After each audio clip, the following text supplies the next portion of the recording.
Welcome to Podcapers, the official podcast of a place to hang your cape. And this week, when the moon hits your eye like a big super spy, that's a good comic. We're talking about Moon! Cue the music!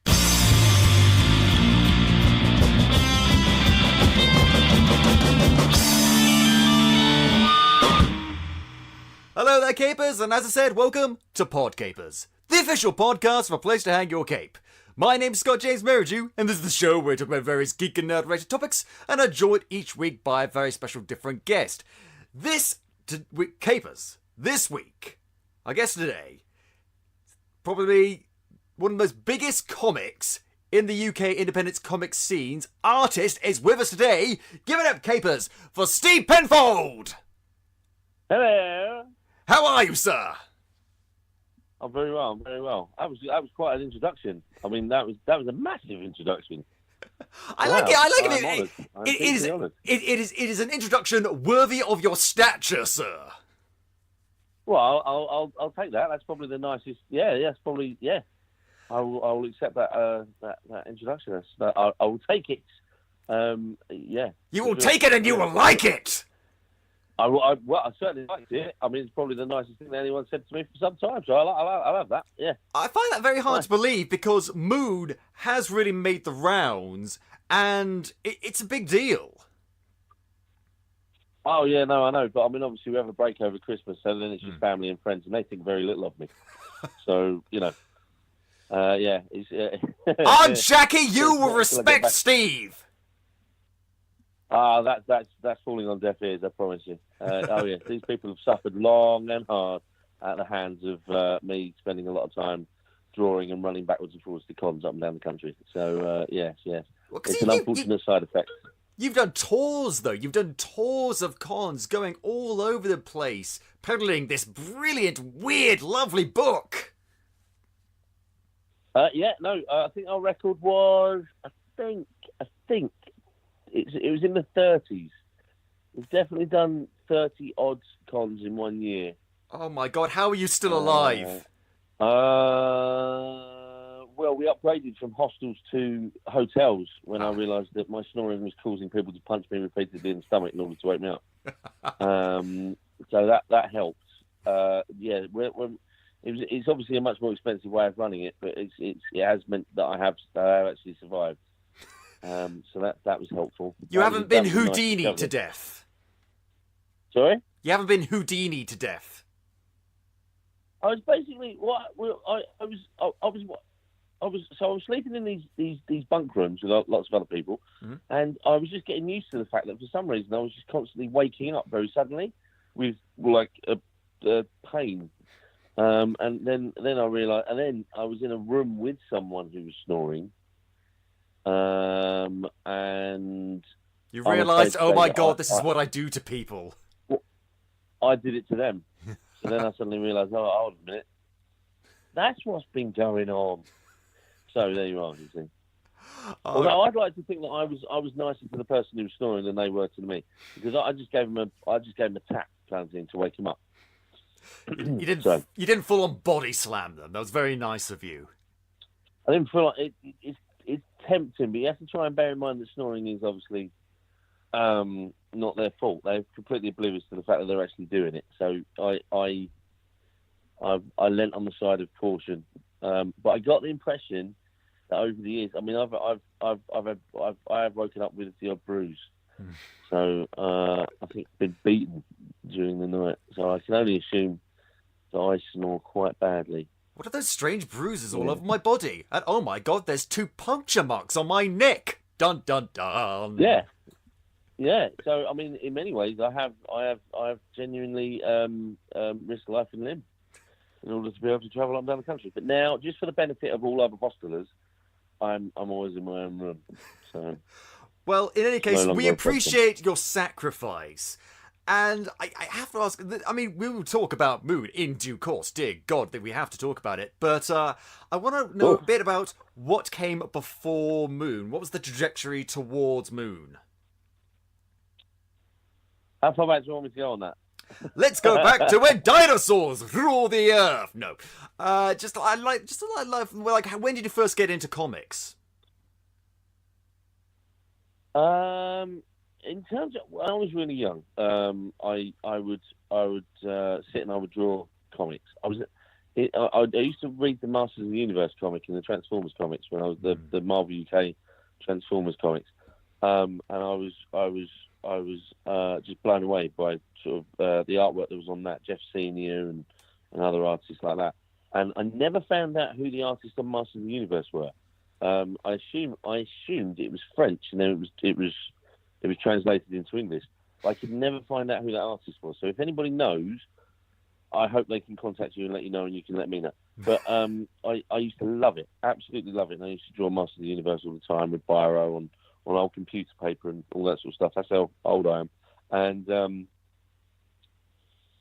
I drew. My first comic was a comic called. My first proper comic was called Star Nutters. Mm-hmm. And it was a cross between Red Dwarf. I mean, it was sort of Red Dwarf, Star Wars, and just sort of a buddy caper and wacky races and things like that. You had me at Red Dwarf, honestly. That's all you need. It's like Red Dwarf. I'm in. Yeah, and it was basically about this bunch of disparate characters, some aliens, 2 humans, and they were trapped on a giant spaceship, much like Red Dwarf.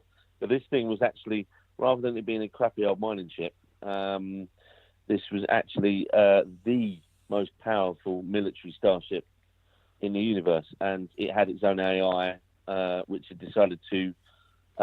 Basically, they'd made it too intelligent, and it decided to sympathise with the characters that have taken it over, and so they've all gone on the run, pursued by the galactic military and various other characters, because there's also a droid on board with the Jewel of Rakinon, which it works a shard of the Jewel of Rakinon. The Jewel of Rakinon is in fact a gigantic floating jewel. That is perfectly in balance with the gravity of a planet called Delphi. Basically, I developed it again and again and again and again and again. So, for instance, in my first version, it was just a muck around, and they were in like a wacky races kind of style of race across the galaxy.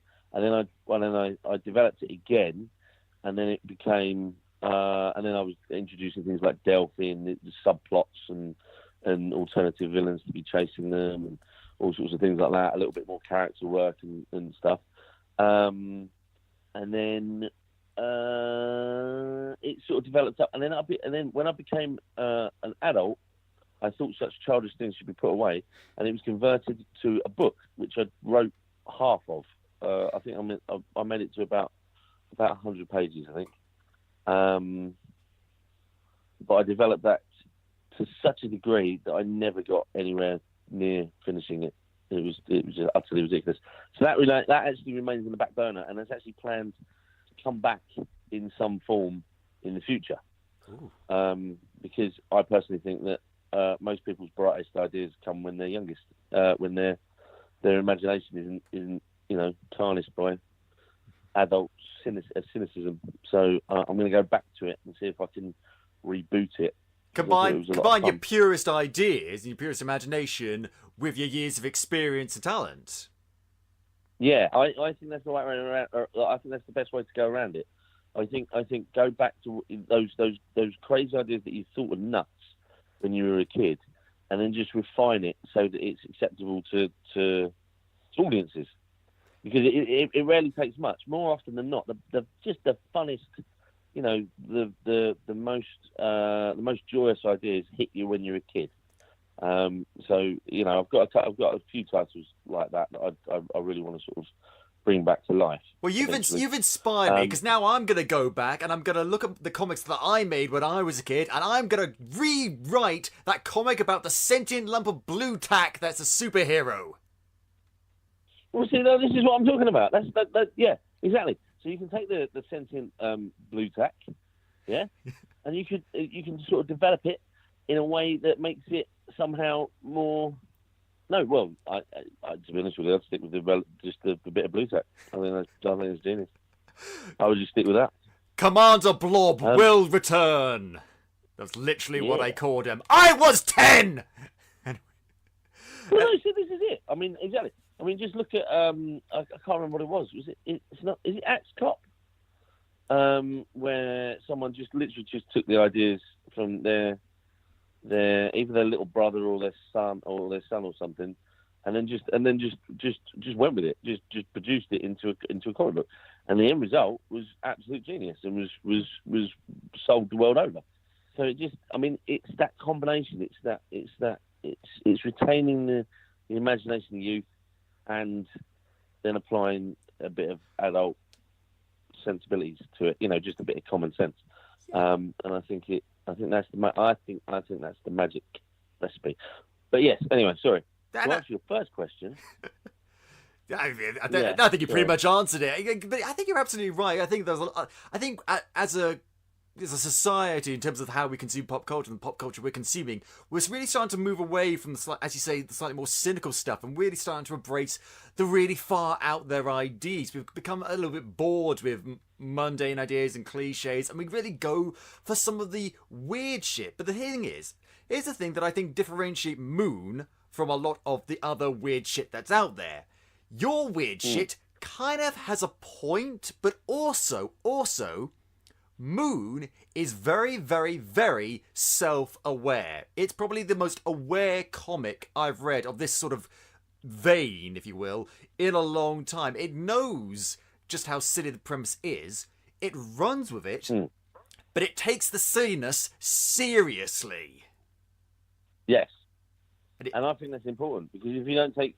I mean, obviously, it was written by Dan Thompson, and he's a phenomenal writer. He was a stand-up comedian, and he drops that absurdity into absolutely everything. I think before we go any further, it's his go-to.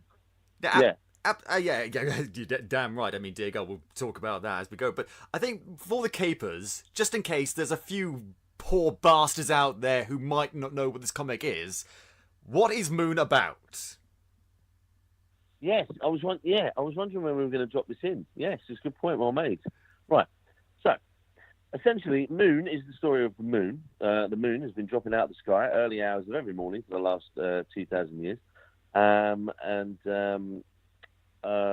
nowadays the only real fundamental difference is that he drops out of the sky with a suit and a tie and a gun and fights ridiculous crime on behalf of the British government. But he does that alongside his sidekick, who is he's this psychotic traffic warden named Shade Rodriguez, who has a far larger gun and much more intention to cause murkish violence in almost any given situation. And the pair of them essentially fight the forces of silly. Anything the authorities do not believe is real, they go out and then they fight against it. They solve the crime. They bring the silly evil in, basically. And that silly evil includes such thing as a murderous teddy bear. That's correct. I mean, oh God, we could go into so much detail. There's so much weird shit in these books. It's unbelievable, and it's so great. I mean, I just want to say, like, I read a lot of books doing this show, and I'm very glad that I get to read a lot of great books. The list of comic books in general that have made me laugh out loud is a very short list.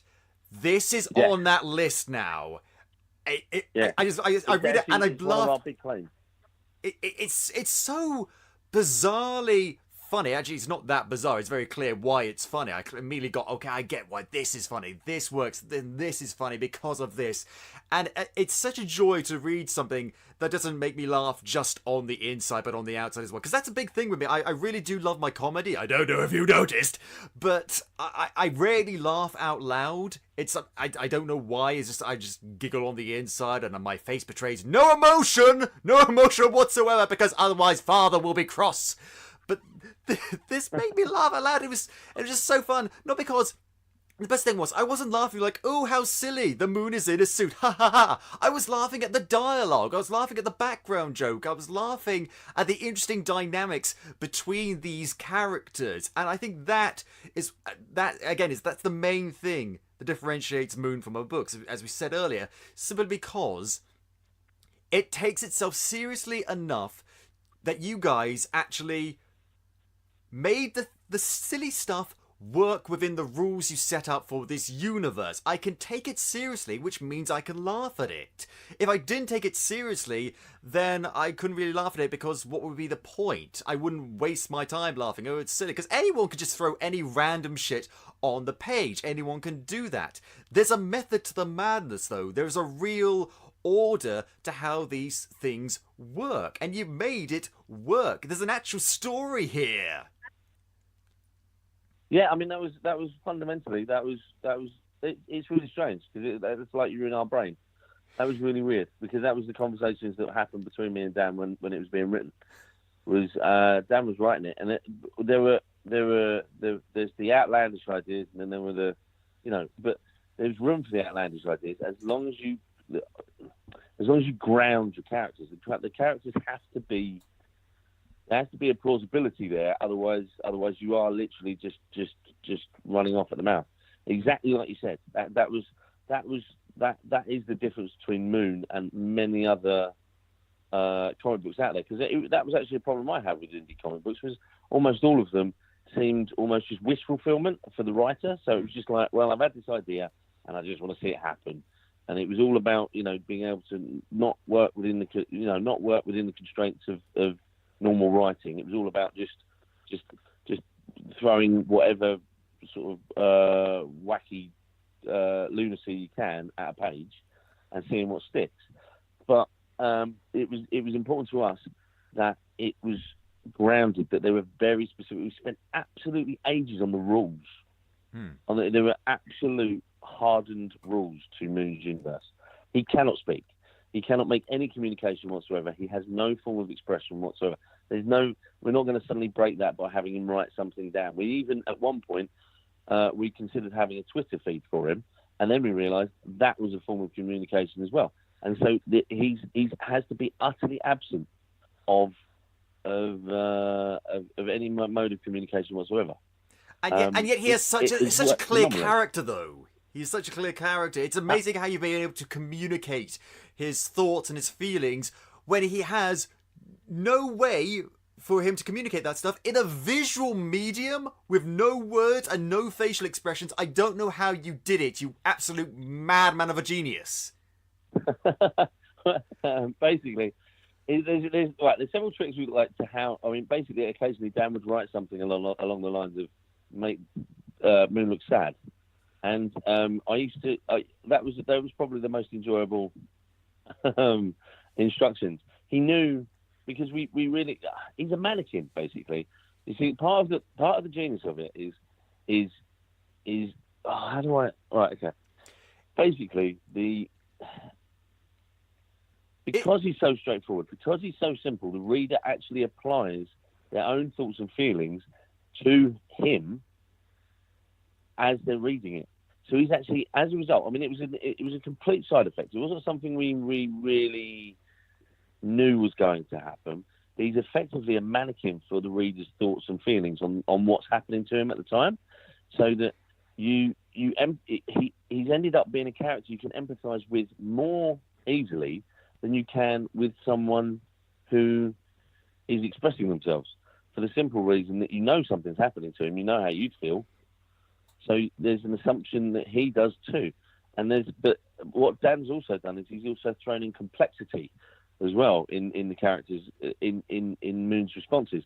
So he doesn't always react in exactly the way you expect him to. His biggest way of reacting to things tends to be punching people in the face. So he often reaches the end of his tether and invariably will punch someone. But that usually takes a great deal.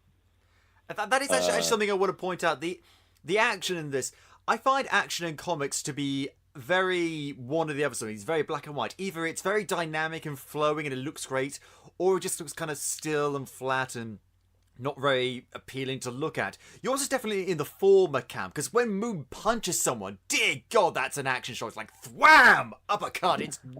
It's really dynamic, and you can really feel on the page A, the force of the punch, and B, possibly the anger which Moon is radiating, or at least the anger that I think he's feeling, as you say, coming from it, really, it doesn't feel like a passive, like, thwam, I'll beat you, Red Skull. Not today, Captain America. It's an emotional punch.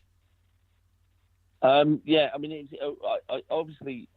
I'm aware of the whole Marvel way of drawing. Very much familiar with it. Thank you very much, by the way, for that was a very nice description. Very much appreciated. And occasionally we put chickens in the background. There is one punch where there's just a chicken in the background who's utterly shocked. But there's what's going on here? That's the important aspect of Moon. Is he lives in the real world, so it's not. He doesn't punch like Captain America. He does punch like he does. It's not like the punch of punching Hitler on the front of that cover all those years ago. When he punches someone, that person has been punched.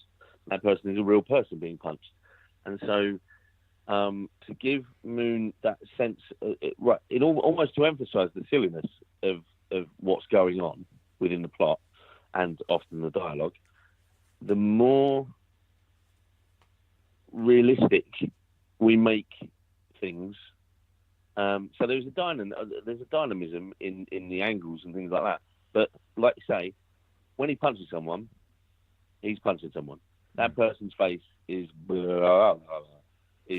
bending in response to the punch, or they are flying in a way that you'd expect someone from a very powerful punch.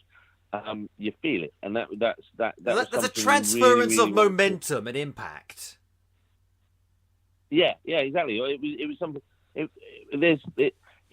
Nothing happens in Moon. Certainly, that I can think of, that is physically impossible. Obviously, we take into account Moon's minor powers, useless powers, almost entirely useless powers. But nothing is actually. Nothing can happen. It was a constraint we put on ourselves right at the beginning, that nothing can happen in a Moon book that can't happen in the real world, because it was the only thing that is absurd in Moon's universe is the existence of Moon and the villains he's chasing, and that's it. Everything else has to be normal. So if someone gets shot, that's it. We're not going to. We're not going to give anything away. But if someone gets shot and killed, they're dead. That's it. That was another thing we've decided. No one will ever be resurrected in Moon. That's a very good policy to have, Marvel and DC. The big advantage is that our characters aren't worth any money at the moment. So that's a very good point. We're not too fussed about the merchandising side of things. I can see why Marvel and DC keep bringing the people back. But sorry, side rant. I've been meaning to get this off my chest for fucking years. Like, okay, fine. The characters are worth a lot of money. You want to bring them back. Okay, fine, great. Then don't fucking kill them in the first place. Okay, if you really want but you're still you're still dealing with writers that want that dramatic. And look at Death of Superman. Death of Superman reinvigorated the whole character for at least 3 months. Yeah. Sales of Action Comics swept upwards. Oh my god, Superman's dead. We must buy these comics. This is the interesting thing ever happened. It was on the news, and then they brought it back. Yes, it was. I remember. I think I might remember too. Actually, I remember vaguely hearing something about it. Actually, no, that was Superman. That was Superman renouncing his American citizenship. That was a bigger deal. Oh dear God! I mean, Superman dying. Who gives a shit? But Superman, I'm not saying it's not American anymore. Holy shit! Apparently, that happened a few years ago. I don't quote me on it, but he comes back though, and sales of Action Comics drop. And as far as I'm aware, they have not recovered since. And no, they haven't. It remains just a flagship for. The only reason that Superman is still going is because he's such a flagship character for DC, really. Yeah. Otherwise, they'd cut him loose years ago. And I understand that a lot of writers might want to kill a character for some sort of emotional punch, like it's a really big, like a crossover or something. What a big thing! Like, you know what we should do? Now that Hope's come back and Cable's back, let's fucking kill Nightcrawler. Why not? But they have to know, these writers, that some of the bastard somewhere down the line just goes like, oh, I really want to do like a Nightcrawler story. I'm just bringing back the character. In fact, this happened with my favourite. No, yeah, exactly. This is it. You're dealing with the egos of multiple creatives who all their life, right? For instance, so if I ever end up working for Marvel, and I hope one day that I'll be able to develop the bravery to be able to write as well as draw. But if I ever work for Marvel and I found out that they've killed one of my characters, I'm sorry, I'm bringing them back. Like, I apologise in advance if I ever get myself into that position. But that I can totally imagine someone who's worked all their life in order to find themselves in the position to be able to write their favourite characters in Marvel, only to discover that some bastard, 2 years before, has whacked them out in the name of drama. So I can see both. I totally sympathise in both directions, if I'm entirely honest. And sometimes you've got your characters that are meant to come back, like Jean Grey. Yeah. But bizarrely, your Jean Grey, when they kill her, she goes away for ages. She's been disappeared for years, and she's supposed to resurrect.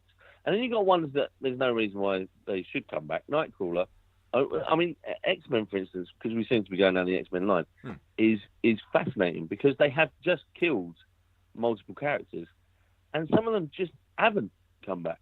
And then some have. Yeah. I don't know if has Banshee come back. You know what? I don't. He died in the most useless way I've ever seen. He was hit by a plane. He was hit by a plane. Yeah, he failed miserably to stop a plane, and it hit him. And I was like, I liked Banshee. Banshee was he was a great character. He was one of the senior X-Men. He got all the kids through the Phalanx Covenant. He was leading the Generation X, all this sort of stuff. And then lo and behold, he just hit him with a plane, and not even. That wasn't even the denouement of the story. That was like a plot point during the course of a very bad story about some made-up bunch of mutants that no one ever knew about before. I mean, do you know what's funny? Do you know what's one last thing? He was basically a side plot. Exactly, but one last thing I want to say about that I find utterly hilarious. I was a big fan of the X Factor Investigations comics by Peter David, and Banshee's daughter Siren is in that team, and she's told by Cyclops. Cyclops visits them and says, "I'm really sorry, but his voice wasn't the same after his throat got cut that one time, and so he's dead." And Siren's just like, "Oh, shit, that's a pity." Yeah. So it wasn't even there wasn't. No. No. That's the thing, though. That's the thing. Here's the thing. They follow up later on, a member of a team, coming to Siren, Teresa, are you okay about your dad being dead? And she's just like, what do you mean? He's not actually dead. Come on, guys, we're superheroes. He'll turn up eventually. That's why I love Peter David. Peter David is one of my favourite writers of all time, because he really doesn't have much truck with he plays so much with the fourth wall of comics, but he does it within the script. It's not like a Deadpool script where he's literally talking out of the thing, but he plays with readers' expectations beautifully all the time. I love Peter David because he's an example of a writer who writes extraordinary stories, but always grounds it. All his characters they're real. They have real problems. Oh yeah. And he was one of the first to champion LGBTQ. And he did storylines in his Hulk run about AIDS and things like that, because he had friends who had died from it and things like that, and he felt it was really important to bring it in. Peter David is probably one of my favourite writers of all time, because he does exactly what we're trying to do with Moon, which he takes the absurd and he grounds it beautifully in the real world, and he brings in issues that, I mean, I'm not saying that we're going to be dealing with AIDS in Moon. That seems like an unlikely plot, but it's an example of real life interacting with comics in a unique but grounded way. Yeah, and I think that's important. And to be honest with you, if Moon ran as long as the Incredible Hulk did, I have no doubt that at some point we would be probably covering subjects like that, probably in our own style. But it's if you're a compassionate human being and you're actually interested in the outside world, then it's almost impossible to keep the outside world out of your work. Especially when we've gone to such great lengths to have Moon in the real world. But our intention is always to bring humour to any given subject. It's never. Our intention is never to. I mean, Dan was always adamant that it was never going to be a political comic, but Brexit has actually caused us to slightly waver on that. Where we are talking about for Volume 2, we might have to acknowledge it simply because it's so fundamental, and Moon is such a British comic. We've embedded so much British iconography. I mean, dear God, on the cover of the very first issue, you have Moon striking pose with the gun, with the suit, in front of an RAF roundel. Yes, but also, not just that, he was a mod. Oh, that's why. Two little okay. Factoids for those. Yeah, two little factoids for the fans out there. That is relevant for two reasons. One, he was in the RAF during the Second World War, but he kept flying the Spitfires upside down because he's the Moon. It's meaningless to him which way up he is, and they kept complaining about that because the Ford engines, they don't really work, or they don't operate brilliantly upside down. The other, and he was also a mod as well, so it works on both levels. Oh, I didn't even know that. I was just perplexed, just because like I'm from an RAF family, and so I immediately recognised the roundel, and I was just like, okay, that's there, okay. And it was a conscious decision to embed the Britishness. It was a sort of a throwback to Danger Mouse and things like that. It wasn't there in Dan's original script. It was something I did visually and added, and then it's turned into it's very much become part of the whole Moon thing. And I'm really glad it is, because it's very clear that Moon was inspired, at least in some part, by the American action films of the 80s and the 90s and stuff like that. Because Moon started off as a short film, sort of like a parody of those sort of things. One guy's like saying, what happens to the Moon when the sun comes out? And then we immediately cut to Moon and his partner in a high-speed chase with some bad uns. Yes, that's exactly right. And I think if I remember rightly, the villain in the film, because I had nothing to do with that. Dan basically made that before I met him, and then it was basically put on the back burner, and it was sitting around in the just in the ether on the internet somewhere. And then when it was that I saw it, I mean, it just had to be revisited. It was just a ridiculously great idea. And as because you've seen the film, the Moon appears exactly as he does in the film on the comic. But if I remember rightly, Shades was actually the villain. I think Shades was the villain in that, and Ray, his first partner, looks nothing like Ray in the comic. So we, an awful lot changed in between. But but Shades has actually got an American accent, so there's a huge amount of Americanism in the. And Dan was inspired by Due South, very heavily influenced by Due South. I'm not familiar with that film, unfortunately. Due South was a television series about a Canadian Mountie. Okay. This is factual. Go on. There are people who will remember this. Canadian Mountie who came to Chicago, if I remember rightly, and started to solve crimes. He's visited by the ghost of his Mountie father, and he has a wolf. But he solves crimes in a very Canadian way. And he's very upstanding and this, that, and the other, and he's obviously trying to operate in Chicago. Dudley Do-Right meets Law and Order. Dear God. Yeah, no, that's basically it. Yeah. But it also had this very knowing humour. If I didn't watch all of the series, but Dan has explained it to me. Basically, the way it works is that at one point his sidekick changed actors. Oh. But rather than just ignore it, if I remember, I swear this is true. In between seasons, the actor that played his partner left and was replaced by another actor that looked similar, but obviously, was not a clone. And if I remember rightly, the Mountie was constantly suspicious of the new actor in the script. He was sort of like, something's different. So have you done something different with your hair, Frank? You can see this is it. You can see aspects of that in Moon. In that it's like if we make a creative choice, but it's silly.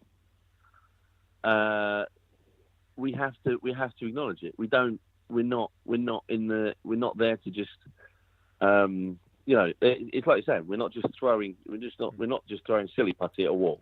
No. If we make a creative decision, we acknowledge it. It's grounded. It's do you know what I mean? We're not just making this up like willy nilly. There's a definite plan, and our characters are fully aware of the absurdities taking place around them. Except for one thing, which is that no one notices Moon.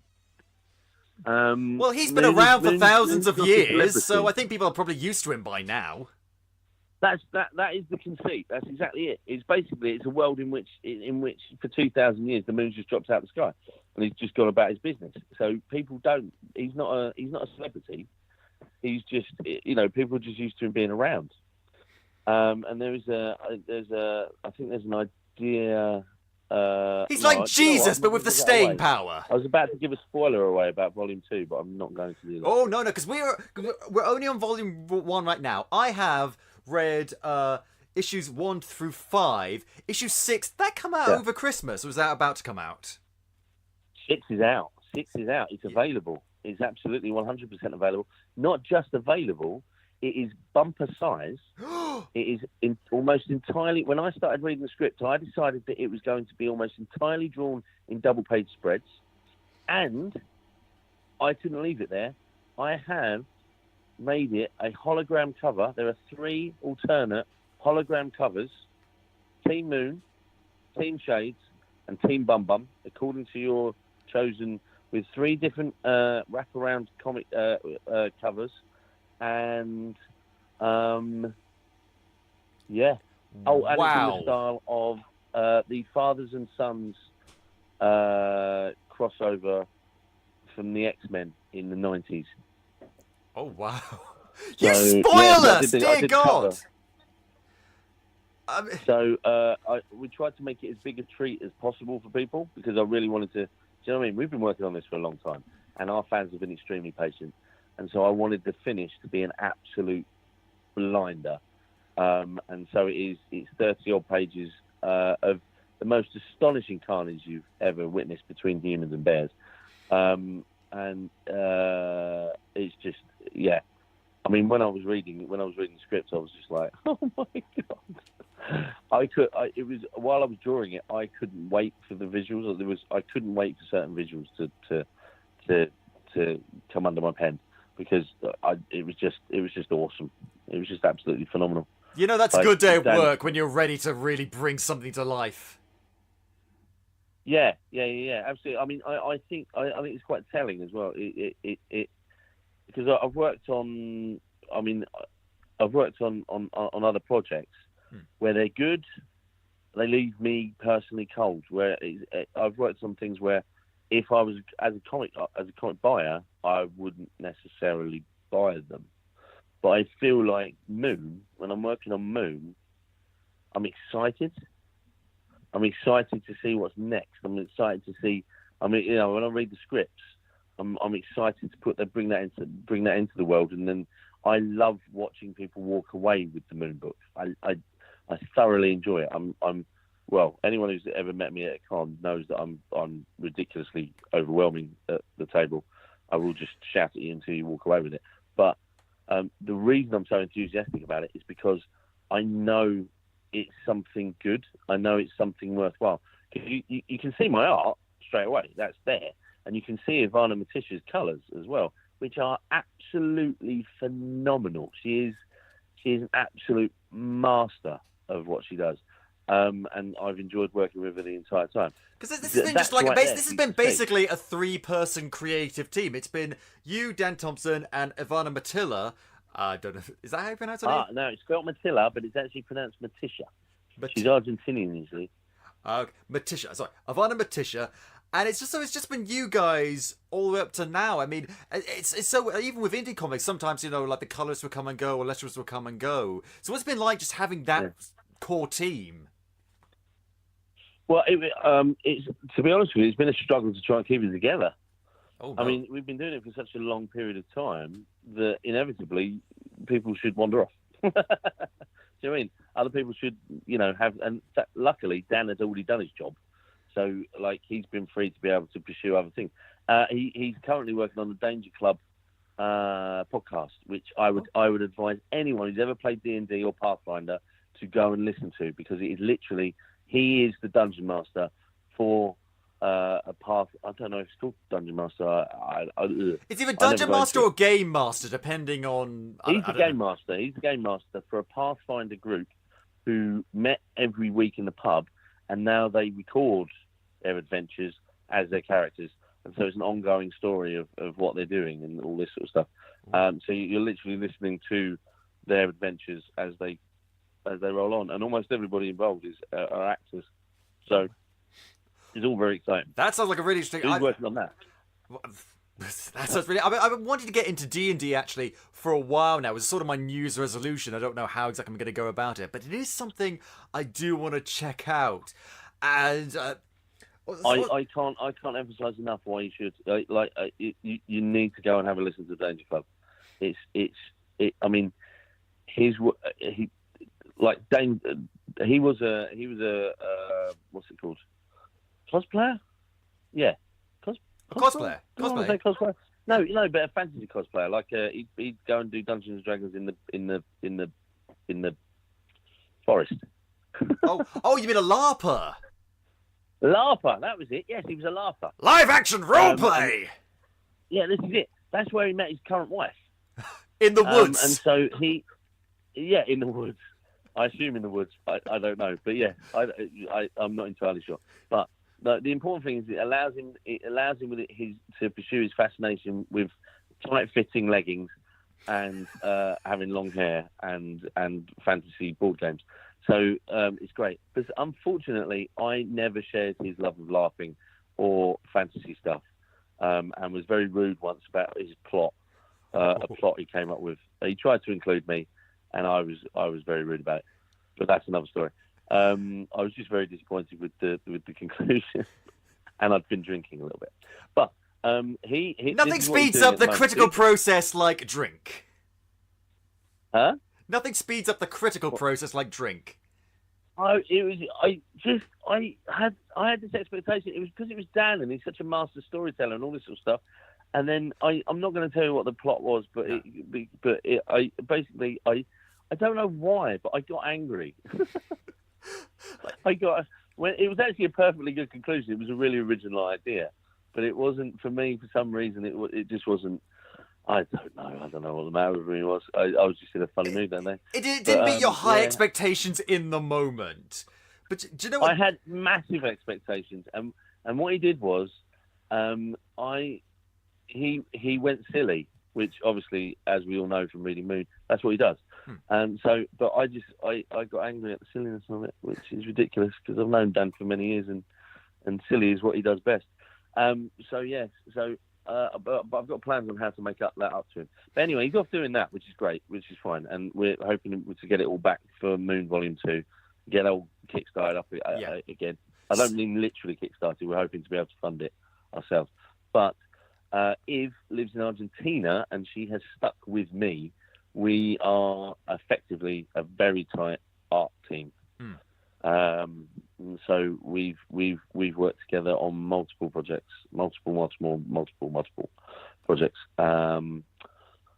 like kids' books and stuff like that. And she's a wonder to work with. She's an absolute. I mean, she's genius. The way my artwork, because it's so detailed, needs colours to bring things out. So I'm totally reliant on her to make my pencils and pens come to life. And she now knows how to do that in ways that, it would take someone else so long to. Yeah, I mean, you're absolutely right, because I mean, this is probably one of the most detailed art I've seen in an indie comic book in a long time.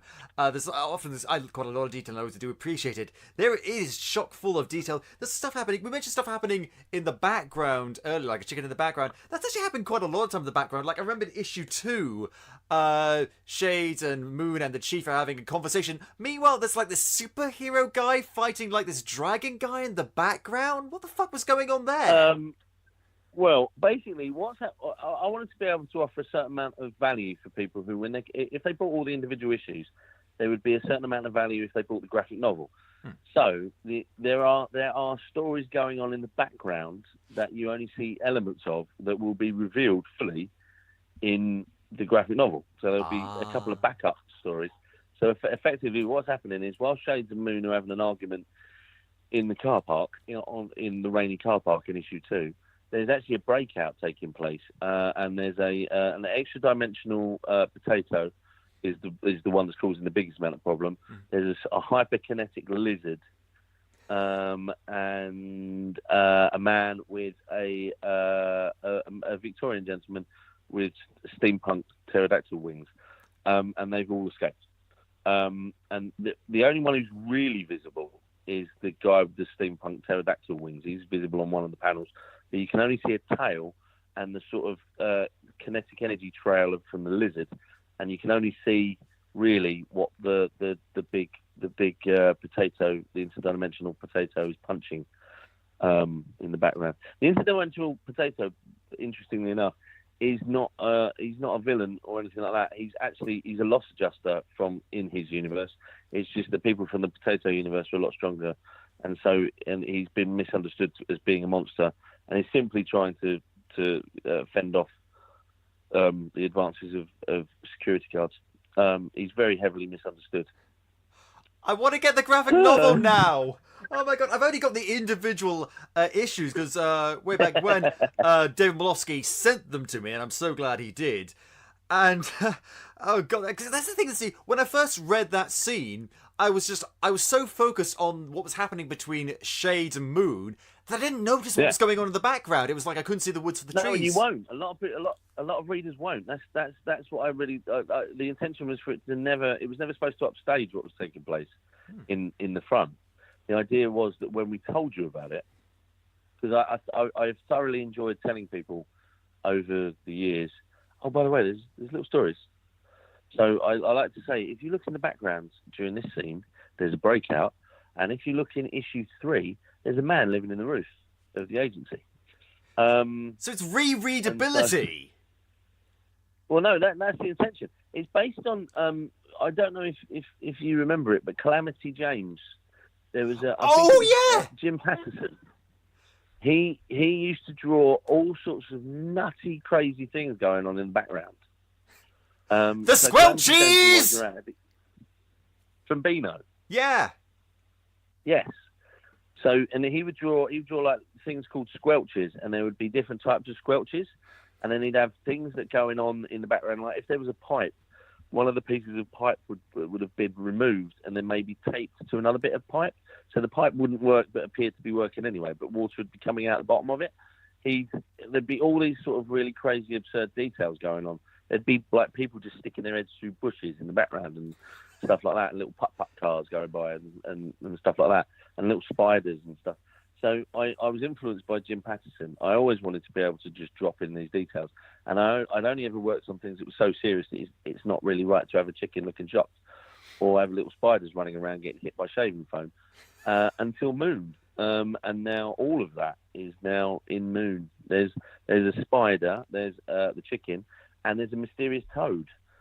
And the reason for the mysterious toad is you cannot be entirely sure when he's going to turn up. And he's visible 2,000 years ago and also in modern day. So but I don't think we're ever going to explain the mysterious toad. He's going to remain mysterious. Oh, wow. See, I love that. I just remember, you brought back the waves of nostalgia now, because Calamity James was probably one of my favourite comics in the Beano, just because I loved how weird and slightly off-putting it was compared to all that. Because, like, the Beano was basically a comic book about various teenage delinquents. and yet they were always kind of clean cut in the way they were drawn. There wasn't a lot of edge to them. In fairness, they were for kids. Then you got Calamity James coming on, tagline: "The world's unluckiest boy," and he'd be hit in the face. He'd be hit in the face with an anvil, and he'd really be hit in the face with an anvil. It would go through his head. I mean, his head would bend. It was fantastic. It didn't patronise kids, and I just thought that was absolutely wicked. It was absolutely weird. This is the sort of thing, I mean, I don't know if I'd recommend this to kids or not, just because there's a couple of slightly adultish things going on, but at the same time, I kind of want to, just to see their reaction. What, Moon or James or Calamity James? Actually, you know what? Both of them. No, see, this is the thing. Children understand the difference, right? At a certain age, they understand the difference between comedic violence and violence.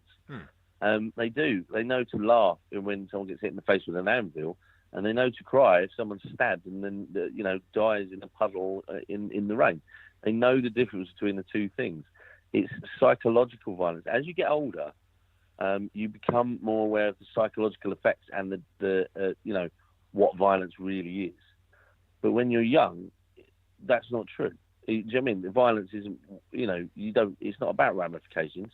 It's about slapstick. It's about getting hit in the face, or smacked on the head with a plank and things like that. It's all about lunacy and freedom and things like that. It's about no consequences, which is how you want kids to feel. But they do understand that they can't just be wackily violent to each other. That's been taught to them. They understand the constraints of their own bodies and other people's, if you brought them up right. They know that if you hit their sibling in the face with a 3-year-olds. Sorry, I don't mean 3-year-olds, but when they're old enough to read comics and at that age, they know the difference. And the reason I love Calamity James was because it didn't patronise. Like, it didn't patronise me in the same way as Ivy the Terrible, or Minnie the Minx, or Dennis the Menace, who were supposed to be absolute terrors, but really, they were just sort of get into trouble. It's rare that they actually did anything actively malicious. Dennis the Menace sometimes, but many of the Minx, Ivy the Terrible, even the Bash Street Kids to a certain extent, they didn't. American listeners are going to have no idea. Figure it out for yourself. Do some research. They just... look up the Beano, people. Look up the Beano. Trust me, this is pure Brit genius. If you ever want to understand the Brit psychology, Beano is where it's at. And anyone who read The Dandy can fuck off. You're not a dandy man. I am not a dandy man. I was a Beano man, pure at heart. I was a Buster and Wizard and Chips guy myself. Oh, I'm not familiar with that. What's that? Buster and Wizard and Chips. Buster and Wizard Chips? It was like the Beano, and the main character was Buster, but he was like a young version of Andy Capp, as near as I could tell. It was ever so slightly older than Beano. It was like you had to be like 10 to get Buster and Wizard and Chips, but it died a death, just like most other British comics. But dear. Always Beano above Dandy. Always Beano, and Desperate Dan's in the Beano now. I think. Really? Don't quote me on that. Oh God. Okay. No, wait, don't quote me on that. Oh, okay. I don't know if the Dandy still exists. I think the Dandy's gone bust, and now only the Beano exists. Ah, yes, can only be one. But let's move on from not teenage delinquency enough teenage delinquents, not even teenage delinquents, they were kids. Something I want to talk about Moon. He's talking about the hologram covers for issue 6. I think that's brilliant. But he sort of preempted that. He sort of built up to that a bit because issue 5 has a swimsuit edition and it's a gatefold cover. Yes. All sold out now, so in many ways, what you've done is very cruel to the listeners. They will be completely unable to buy one. I've got one, capers. It's mine. Well, we made sure that you guys had it. Yeah, I've got mine. Yeah, that's very unfair. All the issues I have are signed as well. Yeah, oh yeah. I have no problem lording this over people. Mine and you can't have them. Mine and you can't have them. See, we've now seen the error of our ways, you see. Well, it took 6 issues for me to be able to spot this.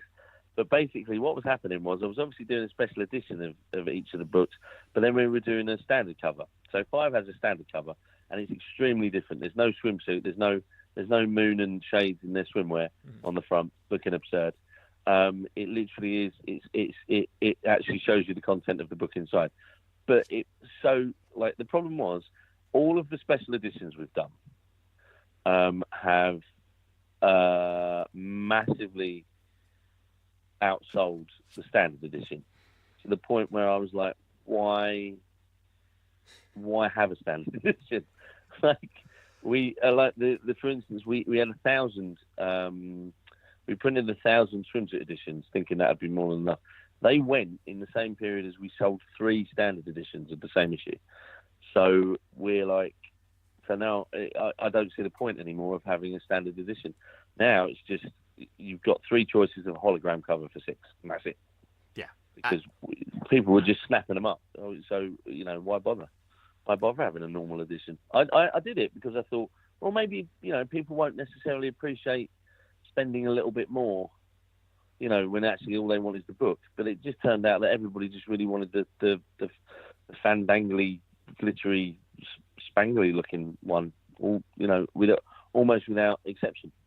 Yeah, and it shows that you really do want to provide your fans, the people who read your comics, with plenty of content for them to enjoy beyond the comics. Because you've got on the website for Moon, Beyond the Bunker. There's lots of things you can get. You can get various comic prints of Moon as various other superheroes, which is the most bizarre thing I've ever seen in my life. Yes, I got a little carried away. I have a tendency to get a little bit carried away because we discovered that it was obviously it was copyright fine because it was our character dressed in other people's stuff, basically. So we weren't infringing particularly because it was satire or this that and the other. So it meant that we at conventions we could display them all. But it was such a window for me to be able to basically draw sort of ish the characters that I wanted. He's Iron Man or Iron Moon. Sorry, Iron Moon, the Incredible Mook, Thune, all of the Amoongers. But I went on. I was just like, I can't leave it at that. I can't just do the Amoongers. So I did all of the Amoongers. My personal favourite is Dr. Moonge, who I can't say without giggling. Moonge! Moonge. Dr. Moonge. But then I moved on to the Justice League of Amoonica, and then it was the Bat Moon and Wonder Woo Moon, and Green Lantern, and so on and so forth. Do you know what I really want you to do? Do you know what I really want you to do? I want you to do one for Moomin Troll. Moomin Troll? Like Moomin? Remember that? The Moomins? Yeah. The Moomins? The Moomins were the most... That was the most... Right, again, we may have lost our American listeners. The Moomins was one of the most terrifying animated series of all time. Although, you might be thinking of the cartoon. Whereas when I was a kid, the Moomins was made of felt. It was animated out of felt, and it was all two-dimensional. Oh. And there was a shadow creature thing in it, and it was the single most frightening thing it just looked psychotic. I think if I remember, it's a Norwegian invention. It's definitely Scandinavian, yeah. Yeah, but it absolutely terrified my generation. Like, everyone of my age was just like, what is wrong with the Moomins? And in those days, obviously, they didn't have digital tracking. They couldn't be entirely sure who was watching what. So I think the Moomins just survived in spite of the fact that no child ever sat through a single episode of it, because it was just so scary. I would advise anyone to go over to YouTube and have a look at Moomins in the 80s and try and sit through an entire episode of it, because it's odd. It's very odd. See, yeah. I only watched the cartoon, as you say, so I remember there was being like cute, fun, cuddly creatures, but no apparently not. No. Oh, wow. No, I mean it was exactly the same, all the same characters and everything like that, but it was just weird. It was something really, really very odd. There's one episode in particular that I think was the one that scarred me for life, which is when some sort of dark shadow monster or something arrives, and I think it's done with sort of dust. on like a 2-dimensional flat plane, and then it sort of floats about and goes after the Moomins, and it was just basically everything in the 80s was terrifying. Yeah. Damn you, Jim Henson! Oh no, wait, no, that was all right. Anything European. I mean, we were talking about the Cold War, the division of Europe. It wasn't a nice place back then. Do you know what I mean? Everyone was miserable in Europe. That's how we should remember it. Not like now, where obviously it's there are sunshines and rainbows and Brexit. Anyway, you brought a bit of colour into our lives with the Moon and Shades colouring book. Yes, never let it be said that we do not jump on a bandwagon. That actually happens. You were talking earlier on about how tight the team is and everything like that. Now, part of the reason is if over an extended period of time, it's sometimes quite difficult to be able to get everyone. Life happens inevitably when you're trying to put it. That's the problem with indie comics.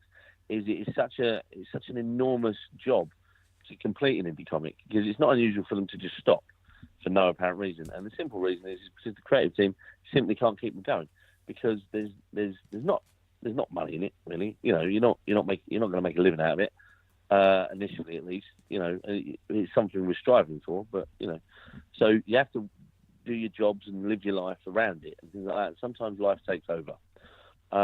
So the colouring book actually happens due to the fact that Iv was unavailable. And we had cons coming up. And so I thought... We need something to sell to them, dear God! I just thought, shit, I need something that I don't have to colour. Oh, I know. I could just draw stuff, and I can let them colour it in and pay for the joy of it. So, yes. Interesting story about the actual... Because I felt, again, I can't let things lie. I just can't let things sell. I couldn't allow it to just be a colouring book. It had to be an activity book as well. So there's activities to do in there, but one of them is a giant crossword with historical names for the moon in it. But a little story about that. I had never done a crossword before, so I put the words in, and then I put the letters in, and then I realised I hadn't actually made a note where I put the words. So the first person to do his own crossword was me. Oh dear. Well, and if I'm entirely honest, I couldn't find all the words. So the list at the bottom of the crosswords is now shorter because all the words I couldn't find, I just deleted.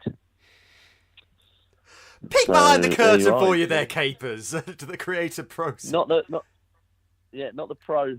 professional I like to appear.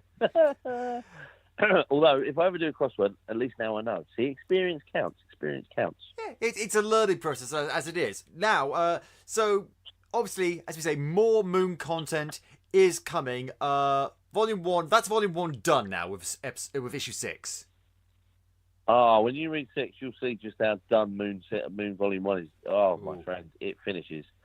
Oh, it finishes. Oh, dear God, you made me nervous now. But so, when can we hope for Volumes 2? Oh, no. You didn't want me to ask that question, did you? We are currently still discussing it. It has been discussed. We know, right, the thing is we know exactly what the plot is. We know what the characters are. We know absolutely everything. Dan hasn't started writing it yet. Well, no, I think issue 1 has sort of been started, but we might review it because it was quite a while ago that he wrote it. So we are going to go. We're going to have a little look at it, and Dan's got to write it. But I'm wondering. This is me wondering what the best thing to do is. So if any Moon fans are actually listening, please do let us know what you prefer. The individual issues actually slowed us down quite a lot because we had to wait for enough money to be able to print the next run, sort of thing. So actually part of the reason why Moon has taken so long is because we've waited for the coffers to refill in order to bring out the next one. So I've been thinking that it might be preferable to actually bring this out as a graphic novel in one big lump. Okay. which will obviously take longer to do. Not longer, because it took us absolutely ages to get me. I mean, it'll take longer than a single issue. Yeah. So I am asking any Moon fans from our previous run, what should we do? Do you want the individual issues, or would you prefer a graphic novel in one big lump? Well, speaking as in my profession as a critic and someone who does this sort of thing, I think the best thing for you to do would be whatever works for you best creatively.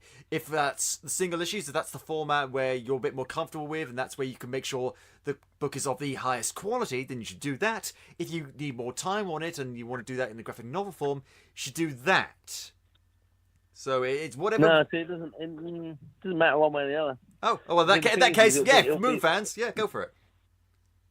It'll be the same page count anyway. Okay. So we know it's going to be 6 parts in exactly the same way as the first volume, and we know everything that's going to happen in the Moon universe up to volume 3.